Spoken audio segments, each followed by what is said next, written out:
দেখো, দেবলীনা বলো আর দেবলীনার হাসব্যান্ড প্রভাও বলো, দুজন কেউ আমার পরিচিত কেউ নয়।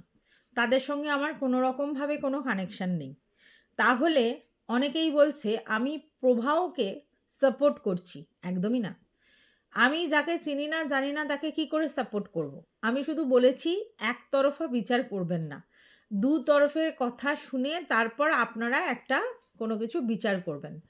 একতরফ তো মুখই খুলছে না। আর একতরফ চারিদিকে বিবৃতি দিয়ে বেড়াচ্ছে। একতরফ কিছু সোশ্যাল মিডিয়ায় এসে বলছেই না। কারণ তাদের কোনো চ্যানেল নেই, তারা কিছু বলছে না। আর একতরফ তার দিদি কন্টিনিউ লাইভ করে যাচ্ছে। তার মা, দিদি সাংবাদিকদের শুধু ইন্টারভিউ দিয়ে যাচ্ছে। ইভেন সায়ককেও দেখা যাচ্ছে সমানে সবার কাছে ইন্টারভিউ দিচ্ছে এবং দেবলীনার মুখে ক্যামেরা ফেলে তার বক্তব্য শোনাচ্ছে। এই জায়গা থেকে সমস্যা হচ্ছে। অনেকে সায়কের সাথে দেবলীনার একটা বাজে সম্পর্ক জুড়ে দিচ্ছে, যেটা সত্যি কথা গুরুতর অন্যায়।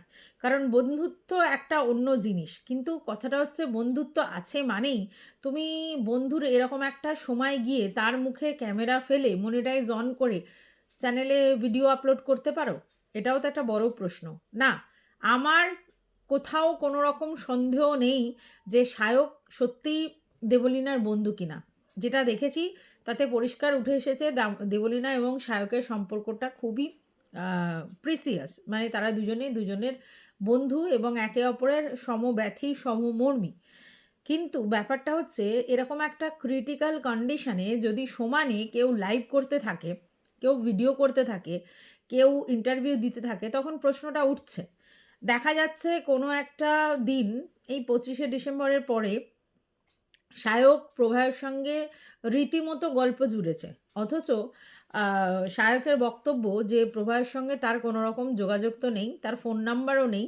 ইভেন তার সঙ্গে ওই হাই অ্যালোর টুকুর ছাড়া সম্পর্ক নেই।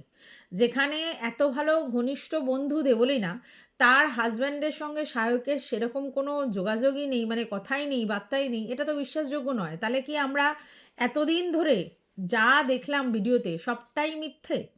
মিথ্যের উপর আধারিত ব্লগগুলো।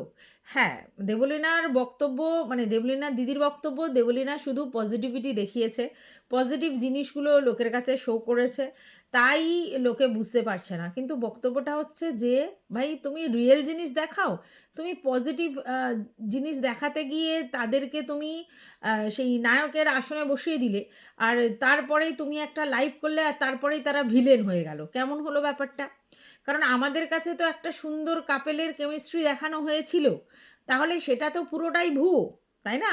আজকে তোমাদের ভিতরে এত প্রবলেম ছিল, অথচ তোমরা বাইরে এসে এই লেভেলের অভিনয় করে ব্লগিং করেছো। ব্লগিং মানে তো রিয়েলিটি। সেখানে তো এরকম নয় যে শুধু তুমি পজিটিভ জিনিসগুলো দেখাবে।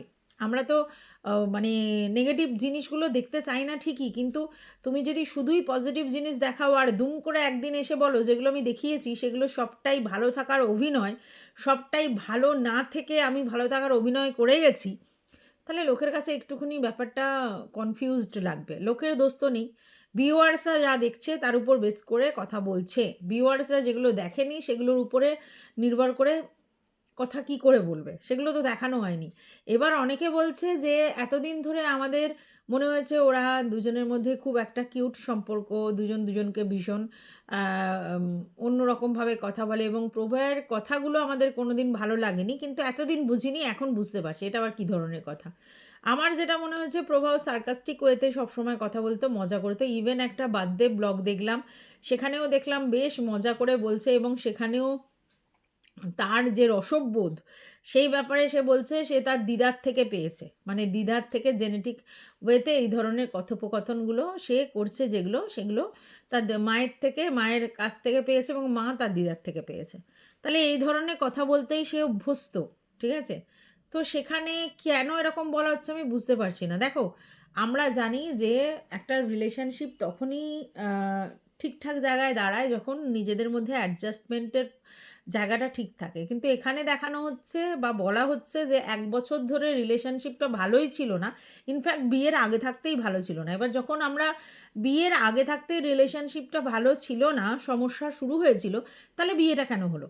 আচ্ছা, এবার যখন বিয়েটা হলো বলছে রেজিস্ট্রির সমস্ত কিছু দেখানোর পরও রেজিস্ট্রির পেপার হাতে দেয়নি এবং আমাদের ভিউয়ার্সদেরকে বলা হচ্ছে যে যদি তোমরা কিছু জানো তাহলে সেটা হেল্প করো। এটা কিরকম ধরনের কথা? একটা রেজিস্ট্রি ম্যারেজ করা হলো ধুমধাম করে, সেখানে সমস্ত কিছু করা হলো, আশীর্বাদ-ফাশীর্বাদ। তারপরে বলা হচ্ছে যে সেই রেজিস্ট্রির পেপার নাকি ৩ বার অ্যাটেম্প্ট করার পরও নিয়ে আসা হয়নি এবং পরবর্তীকালে তার বাবা বলছেন যে, "না, আমরা তো ইচ্ছা করেই কাগজটা তুলিনি।" এটা কিরকম ধরনের কথা? কেন তোলেনি? তাহলে কি সম্পর্কটা ১ম থেকেই যে খারাপ ছিল, সেই সম্পর্কটা আদৌ টিকবে কিনা সেটা নিয়ে সবার সন্দেহ ছিল? নাহলে এই কথাগুলো কোথা থেকে আসছে, তাই না? তো চলো welcome back to my channel. আশা করছি তোমরা সব্বাই খুব ভালো আছো আর আমিও খুব ভালো আছি। নতুন একটা ভিডিওর সাথে আমি রুনা, রুনার লাইফস্টাইল থেকে। অনেকে বলছে আমি পোর্ট্রে করে দেখানোর চেষ্টা করছি যে প্রভাও খুব ভালো ছেলে। নো, নেভার, কখনোই না। আমি চিনিই না তাকে, আমি ভালো ছেলে বলব কোত্থেকে? কিন্তু খারাপ ছেলেও বলতে পারছি না। কারণ তার তরফ থেকে কোনো কিছু আসছে না। অনেকে বলছে যে সব জায়গায় টাকা খাইয়ে, খাইয়ে প্রভারা সবার মুখ বন্ধ করে রাখছে। তো কোথায় টাকা খাওয়াচ্ছে? পুলিশ স্টেশনে? পুলিশ স্টেশনে বলা হচ্ছে যে যা কিছু কনফেস করার আছে সেটা দেবলীনাকে এসে বলতে হবে। আপনারা এসে কিছু বললে আমরা কমপ্লেন নেব না।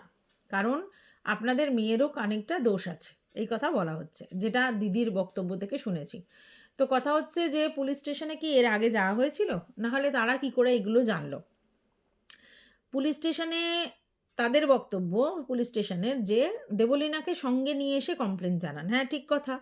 কারণ ওরাই তো বলছে দেবলীনা অবসেসড প্রভায়ের উপরে এবং প্রভাও যদি আবার ডাকে ও আবার চলে যাবে। তাহলে যেখানে রিলেশন এতই আনহেলদি, যেখানে রিলেশনশিপ গড়েই ওঠেনি, যেখানে দেবলীনা সংসারের সমস্ত কাজকর্ম করত, টাকা দিত, রেন্ট দিত, সমস্ত কিছু সাংসারিক খরচাপত্র সেই করত।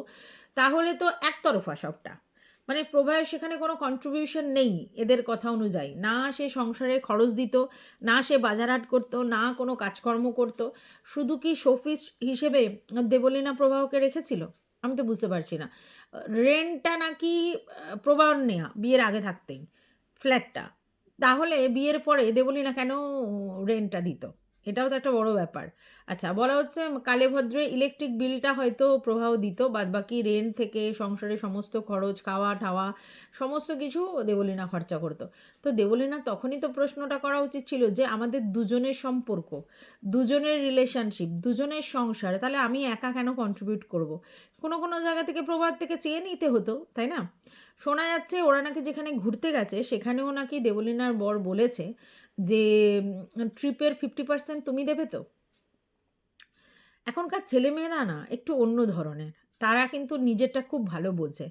এখন আমি যতদূর জানি যে যদি দুটো ও মানে ছেলেমেয়ে প্রেম করে, যদি সমবয়সী হয় সেক্ষেত্রে তারা সবকিছুই শেয়ারিং এ বিশ্বাসী। মানে দুজনে যেরকম ইনকাম করে, দুজনে যেমনি মানে সমস্ত কিছু একসাথে করে তেমনি দুজনে কন্ট্রিবিউট টাও দুজনে একসাথে করে। তো সেক্ষেত্রে যদি কোনো ভালো বড় ট্রিপ হয় বাইরে, তো সেক্ষেত্রে অনেকটা অ্যামাউন্টের ব্যাপার। সেক্ষেত্রে বর-বউ দুজনেই যদি ইনকাম করে তো দুজনেই বিয়ার করার কথা। সেখানে আবার এটাও বলা হচ্ছে যে দেবলীনা ৩ ভাগ বেশি ইনকাম করে। মানে যদি প্রভায়ের ইনকাম ধরে নেই সাপোজ ৳১,০০০, তাহলে আমাদের দেবলীনার ইনকাম ৳৩,০০০। ঠিক আছে? তাহলে বুঝতেই পারছো যদি তার ৩ গুণ বেশি ইনকাম করে তাহলে সেখানে প্রভাব যদি বলেও থাকে যে ট্রিপে তুমি 50% আমি 50% দিই, অসুবিধাটা কোথায়? সেখানে দেবলীনার দিদির বক্তব্য যে কোনো সময় ট্রিপের পুরো খরচ দেবলীনাই দিয়ে দিয়েছে। তাকে 50% চাওয়া হয়েছে কিন্তু আগবাড়িয়ে দেবলীনা পুরোটাই দিয়ে দিয়েছে। তাহলে কি দেবলীনা সংসারটায় সমস্ত খরচ করতো শুধু প্রভাবকে খুশি করবার জন্য? ব্যাপারটা বুঝতে পারছি না। যেখানে 50% এর কথা হয়েছে সেখানে 50% ই দেবে। পুরোটা দেওয়ার তো কোনো দরকার নেই। আচ্ছা, তাহলে কি টাকাটাই এখানে মেন সমস্যা হয়ে দাঁড়িয়েছে? মানে যে এই প্রবাহের পিছনে এত টাকা-পয়সা খরচা করা বা প্রবাহকে নিয়ে থাকার জন্য, সংসার করার জন্য এত টাকা খরচা করা বা ঘুরতে নিয়ে যাওয়ার জন্য এত টাকা খরচা করা, সেগুলোই কি চক্ষুশূল দিদি বা মায়ের কাছে? কি বক্তব্য? যে আমাদের দেবলীনা প্রচুর টাকা মিসইউজ করেছে প্রবাহের প্রতি, এটা? আচ্ছা, আমাকে একজন কমেন্ট করে গেছে যে আমি প্রবাহের দিকটা বেশি দেখাচ্ছি ভালো করে। আচ্ছা, প্রবাহ কি আমার মায়ের পেটের ভাই নাকি যে তাকে ভালো করে দেখাতে হবে? কোনো প্রয়োজন নেই তো আমার। প্রবাহকে ভালো বললে আমাকে কি আপনারা একটা করে পুরস্কার দিয়ে যাবেন? তা তো নয়। তাহলে আমার প্রবাহকে ভালো বলার কি দরকার আছে? আমি আবারও বলছি, ভালো আর খারাপ কথাটা ভীষণ আপেক্ষিক। আপনার যাকে ভালো মনে হচ্ছে, আমার তাকে নাও মনে হতে পারে। আজকের আপনারা সিম্প্যাথি দেখাচ্ছেন বা সহমর্মিতা দেখাচ্ছেন যেহেতু দেবলীনা এরকম একটা ভুল কাজ করেছে। ঠিক আছে? কিন্তু সেটাও তো সে অন্যায় করেছে। নিজেকে এইভাবে কিছু করাটা কিন্তু আইনের চোখে অপরাধ। এটা তো বোঝেন নিশ্চয়ই। কারণ আমাদের নিজেদের এই জিনিসটা আমরা করতে পারি না। তাহলে তার প্রতি সহমর্মিতা কেন দেখাবো? এখানে তো সে নিজেকে আ হেরে লাইভ করে, ওপেন লাইভ করে এটা বলে তারপরে সে এরকম কাণ্ড করেছে। যেই কাণ্ডটা করেছে তারপরে আবার তার বন্ধুকে ফোন করে বলেছে যে, "এরকম, এরকম হচ্ছে। আমি কি তাহলে আর থাকবো না?" এরকম একটা ব্যাপার। তাহলে সেটাকে সাপোর্ট করার মতো তো কিছু নেই। আমি তো এই জিনিসটাকে কখনোই সাপোর্ট করি না।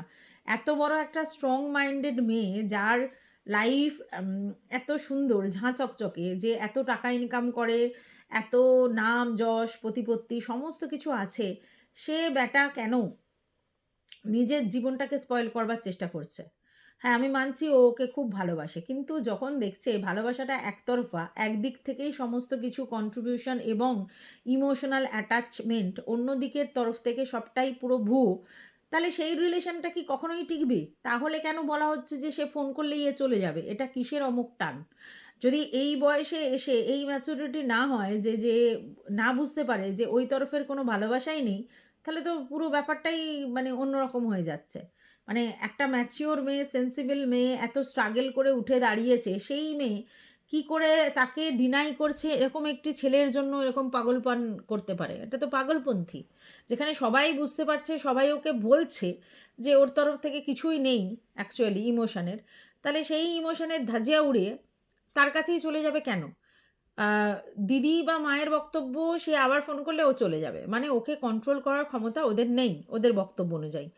তাহলে ওরা যেই চলে যাবে করছে, তার জন্য নাকি কোনো লিগ্যাল স্টেপ নিতে পারছে না। এটা কেমন অদ্ভুত শোনাচ্ছে না? আচ্ছা, আবার এদিকে বলছে যে দেবলীনাই নাকি মানে ওকে লাইভ করতে বলেছে। ঠিক আছে? মানে ওর দিদিকে লাইভ করতে বলছে। তাহলে যেই ছেলেটিকে আমি এত ভালোবাসি, সেই ছেলেটি সম্বন্ধে ভুলভাল জিনিস, মানে এই চাড্ডি-মাড্ডি হ্যানের গল্প আ লা মানে পাবলিক করে আল্টিমেটলি কি আমার ছেলেটাকে ভালো বলছি? তা তো নয়, খারাপ বলছি। তাহলে আমি যাকে ভালোবাসি, তাকে আমি এভাবে কি করে হিউমিলিয়েট করতে পারি পাবলিকালি দিদিকে দিয়ে? দিদি কি করে জানছে যে আমি তার চাড্ডি কাচতাম, কি কাচতাম, কি চাড্ডি কিনে দিতাম, কি এত এক্সপেন্স করতাম? বারবার একটা জিনিস হাইলাইট করা হচ্ছে যে অনেক মানে দামি ব্র্যান্ডেড গিফট যেগুলো ও পছন্দ করত সেগুলো কিনে দেওয়ার পরেও ওর মনের মধ্যে স্যাটিসফ্যাকশন ছিল না। মানে প্রভার মনের মধ্যে স্যাটিসফ্যাকশন ছিল না। তো আমি বুঝতে পারি না ভালোবাসা মানে কি দামি গিফট দেয়া? মানে দামি গিফট দিয়ে কি কারোর মন পাওয়া যায়? অনেকে বলছে যেহেতু পাইলট তাই জন্য প্রচণ্ড দেমাক। আমি জানি না, মানে আমার তো কোনো আইডিয়াই নেই যে পাইলটদের অ্যাকচুয়ালি কতটা দেমাক হয়। আমার একদমই জানা নেই। ঠিক আছে? তো এটা পাইলট বলেই দেমাক এরকম হতে পারে কি? হ্যাঁ? আমি একটা জিনিস বুঝতে পারছি যে দেবলীনা পুরো একরকম ফেজ থেকে উঠে এসেছে। মানে পুরোপুরি নিজেকে এস্টাবলিশ করার জন্য অ এরিয়ার রগড়েছে। মানে প্রচুর স্ট্রাগল করেছে। দেবলীনাও করেছে, দেবলীনার মাও করেছেন, যেটা বুঝলাম। আর সেদিকে প্রভাকে কিন্তু এগুলো করতে হয়নি। প্রভার বাবাকে শুনছি ভালো বিজনেস করতেন এবং প্রভাও বেশ ভালো পড়াশোনায় ছিল। সেন্ট পলস থেকে পড়াশোনা করেছে। তারপরে USA তে ট্রেনিং নিয়েছে। তারপরে জব পেয়ে মুম্বাই যায়। মুম্বাইয়ের পর হচ্ছে কলকাতায় আসে। তো তাকে দেখে মনে হচ্ছে যে ওই লেভেলের স্ট্রাগল ওকে করতে হয়নি। হ্যাঁ, পড়াশোনা করতে হয়েছে, শিক্ষাগত যোগ্যতা বানাতে হয়েছে, পাইলটের ট্রেনিং নিতে হয়েছে, সেগুলো যথেষ্ট টাফ অবশ্যই। কিন্তু ওইভাবে উম একেবারে নিম্ন জায়গা থেকে হাই জায়গায় উঠেছে এরকম নয়। ও ১ম থেকে ওদের বাড়িতে, ওদের ফ্যামিলির একটা মানে স্ট্যান্ডার্ডে চলেছে, একটা ক্লাসে চলেছে। তাহলে কি ক্লাস সমস্যা? মানে এ স্ট্রাগল করে উঠে দাঁড়িয়েছে আর এ অনেকটাই সোনার চামচ মুখে নিয়ে জন্মেছে। এই দুটোই কি সমস্যা? আচ্ছা, কথাটা হচ্ছে যে আমাকে যদি কেউ ভালো দামের ব্র্যান্ডেড গিফট দেয় তাহলেও কি আমাকে কি দিয়েছো? দারুণ ব্যাপার। আমি তো মানে ভাবতেই পারছি না তুমি আমার জন্য এত করেছো। এরকম বলতে হবে? মানে আমি না ভাবি আরকি যে মানে আমাদের এক্সপেকটেশনটা কি? কোন জায়গা থেকে? আমি একদমও বুঝতে পারছি না এই ব্যাপারটা। আমার একটাই বক্তব্য, এই জিনিসটা কি সোশ্যাল মিডিয়াতে এসে বারবার বলা, এবং শ্বশুরবাড়ির লোকেদেরকে ডিফেম করা, এটার মধ্যে কি যুক্তিযুক্তটা আছে? যদি সত্যি না পোষায়, ওদের দুজনের না পোষায় এবং ২ ফ্যামিলির মধ্যে যদি ব্যাপারটাকে নেগোশিয়েশন করে ব্যাপারটা থেকে বেরিয়ে আসতে হয়, তাহলে এখন তো অপশান আছে ডিভোর্স করে ভাই বেরিয়ে আসো। আর যেখানে সেই রেজিস্ট্রি ম্যারেজ নেই তো সেখানে তো সমস্যা তো বাদই দাও, হওয়ার কথাই নয়। তাহলে খুব সিম্পল ওয়েতে বেরিয়ে এসো, ঠিক আছে? তো সেই বেরিয়ে না এসে ব্যাপারটাকে জলঘোলা করার মানে কি? সোশ্যাল মিডিয়াতে এসে জিনিসটা তো নোংরামো হচ্ছে। ভালো তো হচ্ছে না। আমি যেই বরকে এত ভালোবাসি, সেই বর বা তার ফ্যামিলির লোককে হিউমিলিয়েট করে আমার দিদি আর মা কি পাচ্ছে? মানে এতে কি প্রমাণ হয়? যে আমার মেয়ে অনেক সহ্য করেছে। সঙ্গে, সঙ্গে আমরাও অনেক সহ্য করেছি। সহ্য করেছো কেন ভাই? তোমার মেয়ে ওয়েল এস্টাবলিশড, তোমার মেয়ে স্বয়ংসম্পূর্ণা, তোমার মেয়ের আ বা বা ক্ষমতা তার ৩ গুণ, তোমার মেয়ে সমস্ত কিছু করতো, তোমার মেয়ে সব টাকা পয়সা খরচা করেছে, তাহলে তোমার মেয়ে এত সহ্য করবে কেন? তোমার মেয়ের তো আর কোনো অপশান নেই এমন নেই। আছে তো। বেরিয়ে আসো ভাই। কেন এরকম একটা আনহেলথি রিলেশনশিপটাকে টেনে নিয়ে যাব? কেন? যখন আমি বুঝতেই পারছি যে ১ বছরেও রিকভার হচ্ছে না। তো সেটা না করে আমি একটা এরকম ভুল পথ বেছে নেব। যার জন্য আমাকে আবার ফেস করতে হয়। হ্যাঁ? এই যে ক্যাজরাটা হলো, এই ক্যাজরাটা কি একদিনে আ মানে মিটবে? আপনাদের মনে হয়? মিটবে না। কারণ জিনিসটাকে এরা পুরো ঘেঁটে দিয়েছে। যদি সত্যিই দেবলীনা অ্যাটেনশন পাওয়ার চেষ্টা করে তার বরের থেকে, এভাবে কি অ্যাটেনশন পাওয়া যায়? জিনিসটা তো আরও খারাপ হয়ে গেল, ডিটোরিয়েট হয়ে গেল। এতগুলো মাথা তার মধ্যে ঢুকে গেল। তার মধ্যে সায়ক গিয়ে বলছে যে, আমাকে দেবলীনা বলেছে, ওর মুখে যখন আমি ক্যামেরা ধরেছি ও না বলতে পারত। তো ও তো কথা বলেছে, সবকিছু করেছে। সব ঠিক আছে। কিন্তু তুমি তো বন্ধু। তো বন্ধুর বিপদে তুমি পাশে গিয়ে দাঁড়িয়েছো। ১ম দিন আপডেট দিয়েছো, ঠিক আছে। তারপরে বারবার ক্যামেরা করে বন্ধুকে ভালো আছি, সেই কবে থেকে দাঁড়াবি, কবে থেকে গান করবি, এগুলো কি? আর সেগুলো আবার ব্লগিং করে। Blogging oxygen. ব্লগিং করা তোমাদের একটা নেশার মতো। সব ঠিক আছে। হাই হ্যালো করা তোমাদের নেশার মতো। কিন্তু তোমরা যেটা করছো অ্যাজ আ ফ্রেন্ড, হ্যাঁ? তো সেটা তো মানা যাচ্ছে না। সব জায়গায় ইন্টারভিউ দিয়ে বেড়াচ্ছ যে আমরা অনেকবার বলেছি, অনেক বুঝিয়েছি, অনেক বলেছি বেরিয়ে আয়, বেরিয়ে আয়, বেরিয়ে আয়। তো তোমার বন্ধু যদি বেরিয়ে না আসে আর যদি মনে করেন আমি এই কষ্টের মধ্যেই এখানেই থাকবো ভালোবাসি বলে, তো কেমন একটা লাগছে শুনতে। ভালোবাসা ব্লাইন্ড আমরা জানি। ভালোবাসা আ কোনো কিছু মানে না। সব ঠিক আছে। কিন্তু এখানে তো সেনসিবল হতে হবে। ভালোবাসতে গিয়ে আমি নিজেকেই পুরো নষ্ট করে ফেললাম, তাহলে আমি কাকে ভালোবাসলাম? আমি যখন থাকবোই না কাকে ভালোবাসবো? ব্যাপারটা ভীষণ অন্যরকম সিচুয়েশন দাঁড়াচ্ছে। আমি মানছি যে প্রভাও ও খুব বাজে বিহেভ করেছে দেবলীনার সাথে। দেবলীনা তার জন্য এরকম একটা অ মানে স্টেপ নিয়েছে। সব ঠিক আছে, সব মানছি। কিন্তু এতদিন ধরে তাহলে ভিউয়ার্সদের সামনে নাটক কেন করা হলো? শুধু ভালো, ভালো কথা ইনোসেন্ট চাইল্ডের মতো বিহেভিয়ার করা, প্যাম্পার্ড করা কেন? আমার বেসিক্যালি সত্যি বলছি আমি অনেকগুলো ভিডিও দেখলাম, অনেক শর্টস দেখলাম। দেখার পর কোথাও মনে হয়নি যে ওরা মানে আর কি মানে কি বলবো? মানে ওদের মধ্যে কোনো ঝগড়া ঝামেলা অশান্তি আছে। কোথাও মনে হয়নি যে ছেলেটি খুবই অসভ্য, রুড আমার মনে হয়নি। কোথাও আমার মনে হয়নি তার মা-বাবাও কোঅপারেটিভ নয়, মনে হয়নি। এখন কেন জানি না ওদের সবকিছু ঠিক ছিল হঠাৎ করে পাল্টে গেল। আচ্ছা দেবলীনার মায়ের বক্তব্য যে আমাকে ভিডিওতে নিয়েছে বলে বাজে, বাজে কমেন্ট। আমাকে ভিডিওতে দেখা গেলেই বলতো, "তোমার মাকে দেখাবে না, তোমার মাকে খুব বাজে দেখতে, কেমন লাগে তোমার ব্লগে তোমার মাকে দেখতে চাই না।" এবং তিনি এটাও বলছেন যে বিয়ের আগে এরম ধরনের কমেন্ট কোনো কেউ পাস করেনি। বিয়ের পরেই সবাই কমেন্ট করত এবং তাদের রীতিমতো বক্তব্য যে মানে প্রভাবদের বাড়ির ওদিক থেকেই কেউ, কেউ শিখিয়ে দিত তারাই এসে লাইভে এরকম বা ভিডিওতে এরকম কমেন্ট করত। ভাবা যায়? কি আশ্চর্য! হ্যাঁ, মা মাই হয়। মা দেখতে ভালো কি মন্দ, মা খুব স্মার্ট কি বা মা মানে অ মানে গেঁয়ো টাইপ এটা কোনো ফ্যাক্ট নয় কোনো মেয়ের কাছে। আর মেয়ের পুরো এই যে সারভাইভ করেছে তাতে সবসময় তার মা পাশে ছিল। তো সেই মা তো মানে কি বলবো আর কিছু বলার নেই। সেই মাকে তো ছাড়ার প্রশ্নই আসে না। কোনো মাকেই ছাড়ার প্রশ্ন নেই। এই মা তো পুরোপুরি অঙ্গাঙ্গিভাবে জড়িত। তার কোথা থেকে ছাড়ার ব্যাপার আছে? তাহলে কেন এই কথাগুলো উঠে আসছে? তর্কের বিষয়টা এটা যে তাহলে কেন এই কথাগুলো উঠে আসছে যে মাকে ছাড়ো? তাহলে কি মায়ের এক্সট্রা বেশি ইন্টারফিয়ারেন্স ছিল তাদের সংসারে? যেহেতু তার মেয়েই সমস্ত সংসারের খরচাপাতি করতো, তার মেয়েই সমস্ত কিছু করতো তার জন্যে। মানে তাদের কি বক্তব্য এটা যে তুই মিসইউজ করছিস প্রবাহের উপরে সব টাকাগুলো ইনভেস্ট করে। আচ্ছা বাই দ্য ওয়ে প্রবাহ যে ইনকামগুলো করতো তাহলে সেগুলো সে কি করতো? সে কি শুধু সেভিংস করতো? নাকি তার বাবা-মাকে টাকা-পয়সা দিয়ে দিত? এমন তো নয় যে ও ইনকাম করতো না, ভালোই ইনকাম করতো, যথেষ্ট এস্টাবলিশড একটি ছেলে। তাহলে তার টাকাগুলো কোথায় গেল? তো সংসার করেছে সেও তো জানে আমার কন্ট্রিবিউশন করতে হবে। তাহলে দেবলীনা কি তাকে বলেছিল তোমার ১ পয়সাও দেওয়ার দরকার নেই, সবটা আমি করব? এটা তো আর প্রেম নয়, এটা তো বিয়ে। তো বিয়েতে কেন ছেলে-মেয়ে দুজনেই কন্ট্রিবিউশন করবে? এটাই স্বাভাবিক। মানে কন্ট্রিবিউট করবে। তো সেটা কোথায়? কেনই বা সেটা দেবলীনা মেনে নিত? আর কেনই বা এখন প্রশ্নগুলো উঠছে? কেনই বা বারবার বলা হচ্ছে ওর ইনারওয়্যার ও কাচতো? এটা খুব নরমাল ব্যাপার এবং সেই নরমাল ব্যাপারটাকে অ্যাবনরমাল করা হচ্ছে। এগুলো কি সোশ্যাল মিডিয়ায় এসে বলবার জিনিস? আচ্ছা, তারপরে বলা হচ্ছে যে ওর সমস্ত কিছু ও কিনে দিত।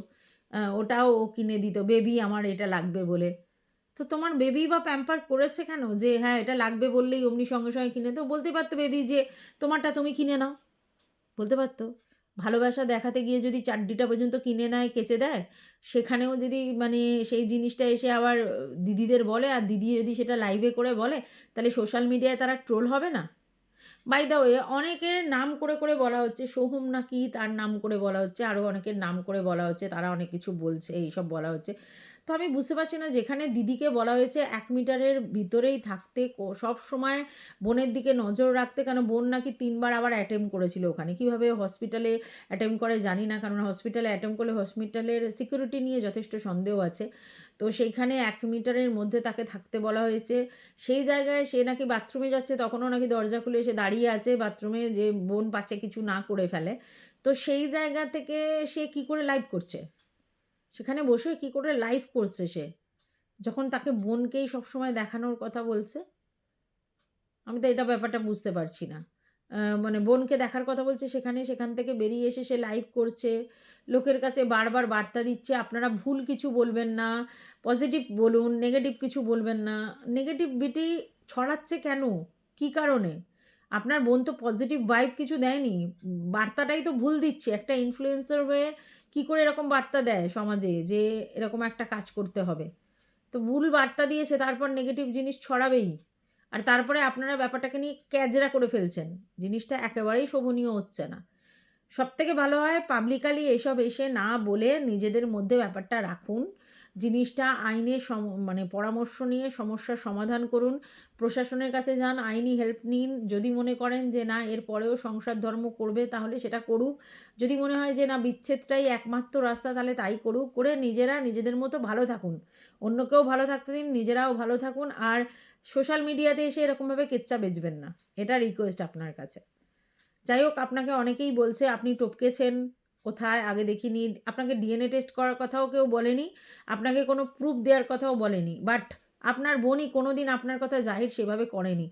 সব জায়গায় জোশ টক ফক হ্যানা-ত্যানা সব জায়গায় দেখছি ভাই আর আমি, ভাই আর আমি এই কথাই বলা হচ্ছে। দিদির কথা কোথাও নেই। হঠাৎ করে দিদির কথা যদি আসে তো টপকেছেই মনে হবে। এই দিদি কোন দিদি? কোথাকার দিদি? এই প্রশ্নটা থাকবেই। হঠাৎ করে যদি একজনকে দেখে নিয়ে এসে বলে, "এটা আমার বড় দিদি, যার কথা এতদিন আমি সেভাবে বলিনি।" হ্যাঁ, সিনেমা দেখতে গেছে দিদি বলছে। তো সেরকম নরমাল দিদি থাকতেই পারে। নিজের যে আমার দিদি আছে সেটা তো কোনোদিন দেবলীনা বলেনি। তার জন্য আপনাকে কেউ চিনতে পারছে না, বুঝতে পারছে না, জানতে পারছে না। আপনি হঠাৎ করে এসে এত ইনিশিয়েটিভ নিয়ে অ্যাক্টিভ দেখাচ্ছেন, তার জন্য লোক বলছে যে, "কোথা থেকে এলো এ একজন?" এটার জন্যই। আর আপনাকে কোথাও মনে হচ্ছে না যে আপনি দেবলীনাদের সংসারটা ঠিক করার জায়গার ব্যবস্থা করছেন। আপনি উল্টে আরও বোনের মাথার মধ্যে বিষ ঢালছেন। ঠিক আছে? আর যেটা আরও ট্রিমেন্ডাস খারাপ হয়ে যাচ্ছে। আপনিও তো ভালো থাকছেন না। সোশ্যাল মিডিয়ায় আপনিও যথেষ্ট ট্রোল হচ্ছেন। দরকার কি আছে এত অ্যাক্টিভনেস দেখানোর? যে জিনিসটা ভিতরে শর্ট আউট করা যায় সেটা বাইরে নিয়ে এসছেন কেন? এটাই বক্তব্য। যাই হোক এই ভিডিওটা আমি এই পর্যন্তই রাখছি। অনেক গোলমেলে ব্যাপার আছে। ওদের নিজেদের কথার মধ্যে নিজেদের কথা মিলছে না। একেকজন একেক রকম কথা বলছে এবং সবথেকে ব্যাপারটা সেটা হচ্ছে সোশ্যাল মিডিয়ায় এসে ব্যাপারটাকে এমনভাবে পাবলিশ করা হচ্ছে যে জিনিসটা আরও কেঁচিয়ে গেছে যাকে বলে। তার জন্যই লোকে বলছে YouTube এ কম, Facebook এ সবসময় সারাক্ষণ এই নিয়েই চর্চা হচ্ছে। খুললেই YouTube এ এই দেবলীনার সমাচারটাই ঘুরে ফিরে আসছে। সবাই এটা নিয়েই কথা বলছে। সে পজিটিভভাবে হোক, নেগেটিভভাবে হোক বলছে। একটা মেয়ের পাশে দাঁড়ানো উচিত, সমব্যথী হওয়া উচিত। এটা আমিও মানি এবং আমিও একজন মেয়ের পাশেই দাঁড়াতে ইচ্ছুক। কিন্তু আমি এই দিদি বা মাকে সমর্থন করতে পারছি না। তারা যেভাবে সোশ্যাল মিডিয়ায় এসে সমস্ত সময় ইন্টারভিউ দিচ্ছে বা লাইভ করছে বা যেভাবে বলছে সবার সামনে এবং একটা পোট্রে করছে যে তার শ্বশুরবাড়িটা খুব খারাপ এবং তারা সব প্রমাণ রেখেছে, প্রমাণ রেখেছে। এই যে প্রমাণ রেখেছে এই কথাটাতে আমার ঘোর আপত্তি যে কেন এত প্রমাণ রেখে কথাবার্তা বলা হলো? সেটাই তো বোঝা হচ্ছে না যে এত কেন প্রমাণ, প্রমাণ খেলা হচ্ছে? তো সেই জায়গা থেকেই সমস্যার শুরু হয়েছে। তো দেখা যাক কি। তবে হ্যাঁ, কোনোভাবেই আমি দেবলীনাকে কোনোভাবেই অপোজ করছি না বা দেবলীনাকে কোনোভাবেই নেগেটিভ কিছু বলছি না। কারণ সেটা আমি বলতেও পারি না। একটা হাসিখুশি প্রাণবন্ত মেয়ে যথেষ্ট ভালো দেখিয়েছে, মার্জিত, সভ্য, ভদ্র। তো তাকে খারাপ বলার জায়গাতেই আমি নেই। তবে হ্যাঁ, প্রবাহকেও খারাপ বলার দৃষ্টিভঙ্গি আমি দেখাতে পারছি না। এটাই ব্যাপার। তো এটুকুই বলার ছিল। টাটা সবাইকে।